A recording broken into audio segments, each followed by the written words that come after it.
at JCU we've just finished refreshing the English program, and we're so excited to be bringing a range of new subjects to students. So we've got things like new creative writing subjects, we have life writing, we've got subjects on the environment, subjects on English and digital technology, we've got a new Shakespeare subject, we've even got a new subject on Gothic literature. So there's plenty for students to really sink their teeth into.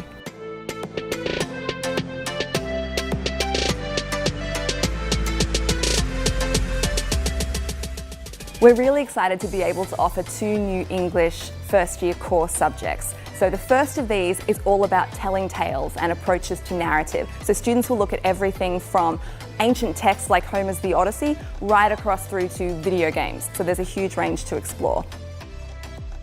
The second first-year subject is Great Books, and that gives students an overview of the whole of English literature.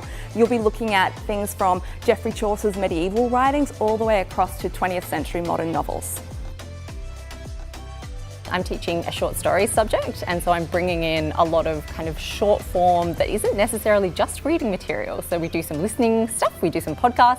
I also run a life writing subject, which is my area of research, so that's where I really get to nerd out. We're looking at how people transport real lives and real experiences and real events and then transform them into texts. We're doing a few different kind of forms of media. So we're looking at a podcast, which is fantastic. It has a bit of a murder mystery to the podcast. And then we're doing also a graphic narrative, so a comic, a traditional form of memoir.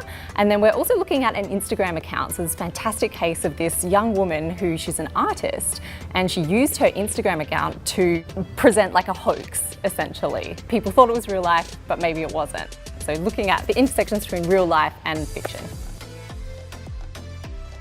Obviously, my personal favourite subject is our new Remaking Shakespeare subject. I really understand that a lot of students come to Shakespeare thinking that it's boring, thinking that they're never going to understand it, and also, importantly, thinking that it's not relevant. So there are 3 things that I try really hard to counter in my classes. So first of all, it's not about looking at Shakespeare on a pedestal, and it's not about talking at students to try and persuade them why he's great. They need to discover that for themselves, and they do that by getting their hands dirty, by really working with Shakespeare, by engaging with him, by working out what the plays would have looked like on stage and bringing that to life in the classroom. You can take it as a major, a minor, or as an elective, and it's really about that hands-on approach to Shakespeare and really showing students about how Shakespeare is relevant today, as well as teaching them about his fascinating historical context.